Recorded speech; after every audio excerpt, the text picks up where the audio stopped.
Good morning friends, welcome to step study centre by Mukul sir. इसके पहले थोड़ा हम लेक्चर स्टार्ट करने के पहले हम देख लेते हैं आज का मोटिवेशनल कोटेज क्या है। आज का मोटिवेशनल कोटेज तो सब अपने सपनों को सफल बनाने के लिए बातों से नहीं रातों से लड़ना होता है।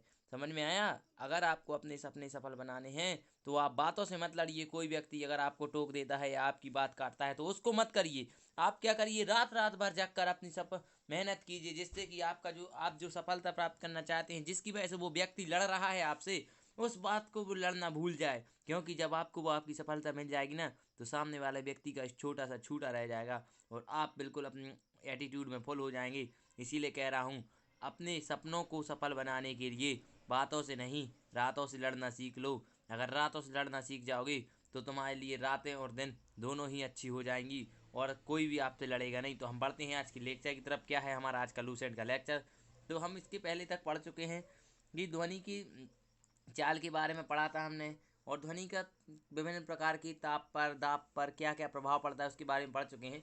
अब हम आ जाते हैं ध्वनि के लक्षण पर। तो ध्वनि के मुख्यतः कितने लक्षण होते हैं? आपको ऐसा क्वेश्चन आ सकता है कि ध्वनि के मुख्यतः कितने लक्षण होते हैं? तो 3 लक्षण होते हैं, इसको विशेष ध्यान रखना है। अब कौन कौन से हो सकते हैं? ऐसा क्वेश्चन आ सकता है कि निम्नलिखित में से ध्वनि का लक्षण नहीं है। तो आपको याद रखना है कौन कौन से लक्षण है। तो पहला लक्षण देख लीजिए। पहला लक्षण है तीव्रता, दूसरा है तारत्व, तीसरा है गुणता। इन तीनों को लक्षणों को आपको याद करना है। थोड़ा याद करने की भी जरूरत नहीं है, आप 2-3 बार अगर एक बार वीडियो देख लेंगे ना अच्छे से तो आपको याद हो जाएगा। इतनी बार इन शब्दों का यहाँ प्रयोग किया गया है कि आपको रट जाएंगे ये शब्द। कौन कौन से हैं ध्वनि के 3 लक्षण? तीव्रता, तारत्व और गुणता। तो अब थोड़ा मैं इन सबको पढ़ाने से पहले मैं आप लोगों को थोड़ा बता दूं कि कैसे कैसे कौन कौन सी आवाज़ में कितने कितने डेसिबल की ध्वनि होती है। तो ये अपन साधारण बातचीत करते हैं जब, तो 30 से 40 डेसिबल की ध्वनि उत्पन्न होती है। और जोर से बातचीत करोगे अगर आप, तो 50 से 60 डेसिबल की। और ट्रैक्टर ट्रक की जो आवाज़ होती है वो कितनी डेसिबल की होती है? 90 से 100। और आर्केस्ट्रा कितने डेसिबल का होता है? 100 डेसिबल का। और विद्युत मोटर कितने डेसिबल की होती है?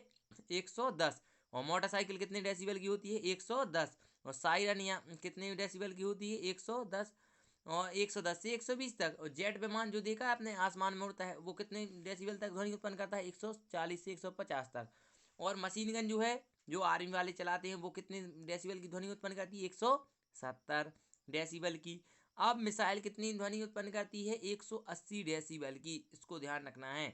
अब मनुष्य कितनी ध्वनि सुन सकता है? 40 डेसिबल तक ही उसको अच्छी लगेगी, और उसके बाद फिर वो बोरियत टाइप में उसको खराब नहीं लगने लगेगी। तो अब बढ़ते हैं हम आज की ध्वनि के लक्षण के पहले लक्षण की तरफ। पहला लक्षण है तीव्रता। तो तीव्रता क्या होती है, थोड़ा इसके बारे में समझ लीजिए। तीव्रता तीव्रता ध्वनि का वह लक्षण है, ध्वनि का वह लक्षण है जिससे ध्वनि मंत्र नहीं, ध्वनि मंद अथवा तीव्र सुनाई देती है। मंद समझते हो? धीमी सुनाई देना। तीव्र मतलब तेज सुनाई देती है तीव्रता के कारण। ध्वनि की तीव्रता एक भौतिक राशि है। क्वेश्चन आ सकता है ध्वनि की तीव्रता कौन सी राशि है? भौतिक, रासायनिक? कौन सी राशि है? भौतिक राशि है, इसको ध्यान रखना है। जिसे शुद्धता से नापा जा सकता है। क्वेश्चन आ सकता है ध्वनि की तीव्रता को काय से नापा जा सकता है? तो शुद्धता से नापा जा सकता है।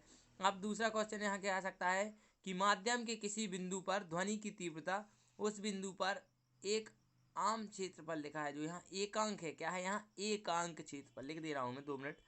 क्या है यहाँ? एकांक। इसको देख लीजिएगा। एकांक क्या होता है? मिसप्रिंट हो जाता है थोड़ा।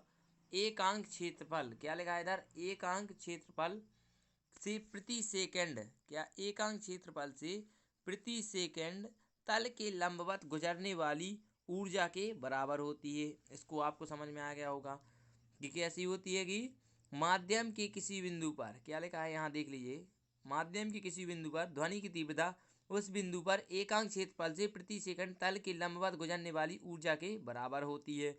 इसका ऐसा ही मात्रक क्या होता है? सबसे पहली बात आपसे क्वेश्चन आ सकता है, ध्वनि की तीव्रता का ऐसा ही मात्रक क्या है? तो क्या है ध्वनि की तीव्रता का मात्रक? ऐसा ही मात्रक, या ध्वनि का ऐसा ही मात्रक भी पूछा जा सकता है। तो आपको क्या लिखना है? माइक्रोवाट प्रति मीटर स्क्वायर। क्या है ध्वनि की तीव्रता का मात्रक? माइक्रोवाट प्रति मीटर स्क्वायर। या इसका प्रयोगात्मक मात्रक पूछा जा सकता है। तो प्रयोगात्मक मात्रक होता है बेल। कितना होता है प्रयोगात्मक मात्रक? बेल। अब आपसे क्वेश्चन ऐसा आएगा कि बेल के 10 विभाग को क्या कहते हैं? वहाँ फेसिबल, डेसिबल सब बेल लिख देंगे, तो आपको कौन सा बेल लगाना है? डेसिबल। बेल के 10वें विभाग को क्या कहते हैं? डेसिबल कहते हैं। अब आपको थोड़ा ये भी मालूम हो चाहिए कि ध्वनि की तीव्रता किन किन चीज़ों की वजह से प्रभावित होती है, कि वो तेज आएगी कि मध्य आएगी। तो सबसे पहली चीज़ देख लीजिए क्या है। सबसे पहली चीज़ है, हाँ बस रुक जाइए, हाँ, तो सबसे पहली चीज़ आती है ध्वनि की तीव्रता में। पहला चीज़ है उसकी स्रोत। क्या होता है? उसका स्रोत होता है। जो उसका स्रोत है, जैसे स्रोत कैसे कहेंगे आप, जैसे कोई बक्सा बज रहा है, बक्सा बजता है, जैसे बक्सा नहीं बजेगा, या फिर आप बोल रहे हैंगे, या कोई भी चीज़ जिससे आप ध्वनि उत्पन्न कर रहे हैं, वो सारी ध्वनियाँ, उसका स्रोत कैसा है, मद्दा है, धीमा है। आपने देखा होगा डीजे बजता है तो तेज भी बजता है, मद्दा भी बजता है, जैसे बज रहा है उसके प्रकार से उसकी तेज आवाज़ आती है। तो वही उसकी एक पहले नंबर स्रोत। दूसरा, श्रोता और स्रोत के बीच की दूरी। अब आपको मालूम है कि अगर आप डीजे के पास कान लगाएंगे तो आपका कान फूट जाएगा, लेकिन अगर आप 1 किलोमीटर दूर जाकर सुनेंगे तो आपको थोड़ी सी आवाज़ आएगी कि वो भी ना आए, ठीक ना। अब तीसरा होता है फर्श की छत एवं दीवारों पर होने वाले परावर्तन पर निर्भर करता है। अब आपने देखा होगा, कभी आप बड़े हॉल में गए होंगे, अगर गए हो कभी आप बड़े बड़े हॉलों में, वहाँ से आप थोड़ी सी आवाज़ निकालोगे तो आपकी आवाज़ बहुत ज़्यादा गूंजेगी।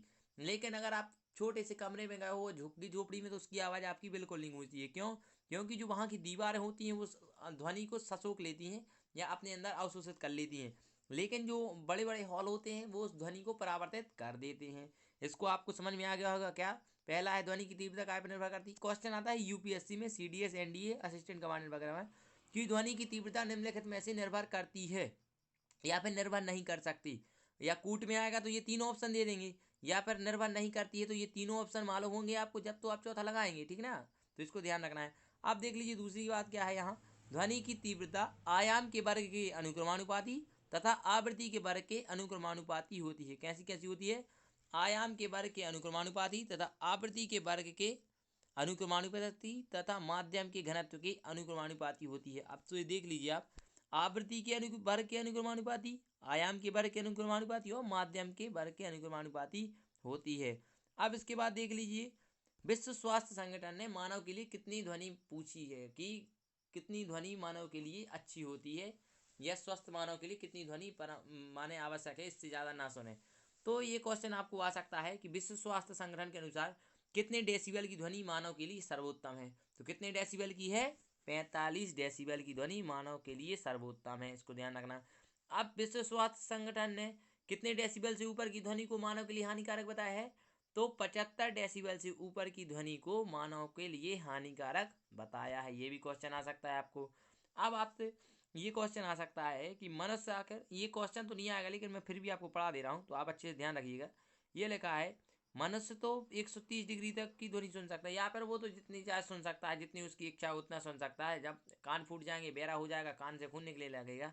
लेकिन यदि उसकी एक लिमिटेशन है कि हाँ इससे ज़्यादा नहीं सुन सकता है, तो अगर सुनेगा तो वो पागल वगैरह हो जाएगा। तो अब देख लीजिए 130 डेसिबल तक की ध्वनि तो सुन सकता है, लेकिन 85 डेसिबल माने 8 पे 5 85 होते हैं, जो 85 डेसिबल से अधिक ध्वनि में व्यक्ति बहरा हो सकता है, और 150 डेसिबल की ध्वनि से व्यक्ति पागल हो सकता है। आपने देखा होगा जब पुलिस क्या करता है, ट्रीटमेंट देती है ना पुलिस 3rd डिग्री का, तो वो उनके कानों में एक प्रकार के बक्से लगा देते हैं, जिससे कि क्या उनके कानों में बहुत तेज ध्वनि उत्पन्न कराई जाती है, जिससे उनके कानों से खून भी आने लगता है हमारे अपराधियों की। तो ये एक ट्रीटमेंट भी है उन लोगों का।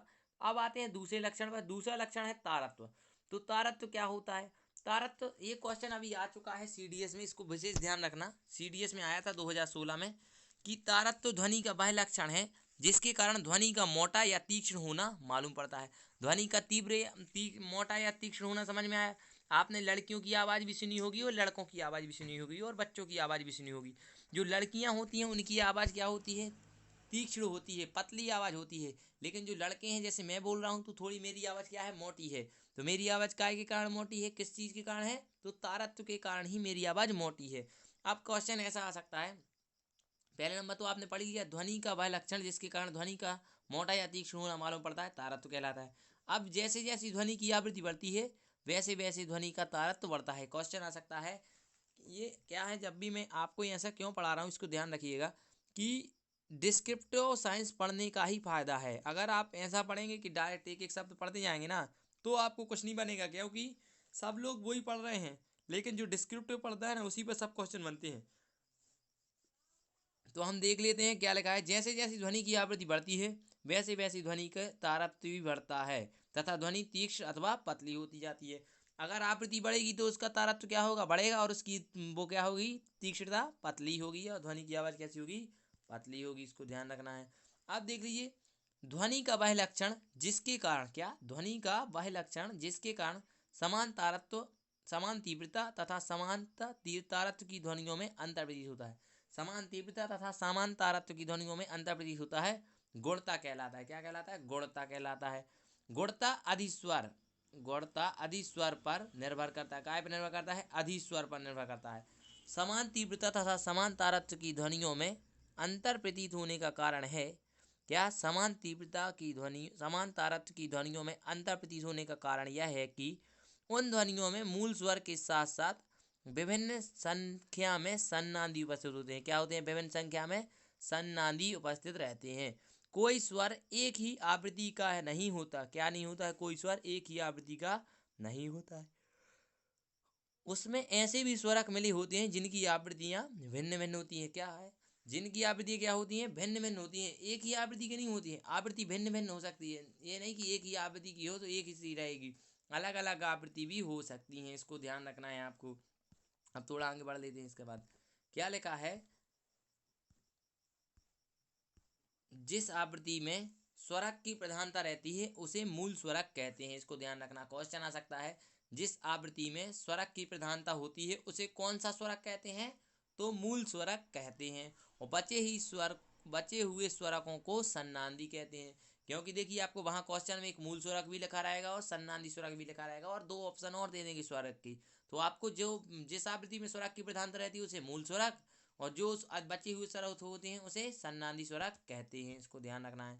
आप देख लीजिए, यदि एक बंद आर्गन पाइप तथा यदि एक बंद तथा क्या लिखा है, यदि एक बंद आर्गन पाइप तथा एक खुले आर्गन पाइप में समान आवृत्ति का मूल स्वर उत्पन्न कराया जाए, क्या, समान आवृत्ति का एक मूल स्वर उत्पन्न कराया जाए, तो दोनों क्या लिखा है, तो भी दोनों से उत्पन्न ध्वनि, कहाँ गया, यहाँ है देखिए, तो दोनों से उत्पन्न ध्वनियों की गुणवत्ता भिन्न भिन्न होती है। क्या होती है, गुणता भिन्न भिन्न होती है, क्योंकि बंद पाइप से निकलने वाली ध्वनि में या बंद पाइप से निकलने वाली ध्वनियाँ में केवल विषम सन्नादी उपस्थित होते हैं। इसको ध्यान रखना। देखो, यहाँ बंद लिखा है तो बंद में कौन सी सन्नादी उपस्थित हो रहा है, विषम। अगर देख लिया अच्छे से, ये ट्रिक टाइप में है, थोड़ी दिख रहा है, पेन उठा लूँ मैं थोड़ा, हाँ देख लीजिए, यहाँ ये विषम लिखा है, कहाँ गया, ये बंद लिखा था यहीं पे, खुले पाइप, ये लिखा है बंद, ये देख लीजिए, थोड़ा लिखा है बंद और विषम, इन दोनों को देख लीजिएगा। ये बा से बंद स्टार्ट हो रहा है और बी से विषम स्टार्ट हो रहा है। तो आपको बस ये ध्यान रखना है कि जब बंद पाइप रहेगा तो विषम सन्नादी रहेंगे, और खुला पाइप रहेगा तो सम सन्नादी उपस्थित होते हैं। क्वेश्चन आ सकता है आपको। और इसमें ये क्या लगना, खुले पाइप में सम और विषम दोनों रहेंगे, लेकिन जो बंद पाइप उसमें केवल विषम सन्नादी ही रहते हैं। और मूल स्वरक से अधिक आवृत्ति वाले सन्नादियों के अधिस्वरक कहते हैं। क्या कहते हैं, मूल स्वरक से अधिक आवृत्ति वाली सन्नादियों को अधिस्वरक कहते हैं। बस आपको यही याद रखना है, अधिस्वरक किसे कहते हैं, तो मूल स्वरक से अधिक आवृत्ति वाले सन्नादियों को अधिस्वरक कहते हैं। तो अब देखते हैं हम इसके बाद कि क्या है। हम आज जो मैंने लेक्चर पढ़ाया है, इसमें आपको कोई भी अगर प्रॉब्लम है तो आप हमें हमारे कमेंट बॉक्स में बता सकते हैं कि सर हमें ये प्रॉब्लम हो रही है, तो हम आपकी उस प्रॉब्लम को हल कर सकें तथा समझा सकें कि आपकी प्रॉब्लम जल्दी से जल्दी सफल हो जाए और समझ में आ जाए आपको क्वेश्चन। तो मिलते हैं फिर कल के लेक्चर में। अगर आपको लेक्चर अच्छा लगा हो तो चैनल को लाइक कीजिए, शेयर कीजिए और सब्सक्राइब कीजिए, और अपने मित्रों को बताइए कि यहाँ पर लूसेंट साइंस चलाई जा रही है कक्षाएं, जिसमें आपको बहुत अच्छे से पढ़ने को मिलेगा। तो मिलते हैं फिर कल के लेक्चर में। Thanks for watching my YouTube channel step study centre by Mukul sir. Thank you.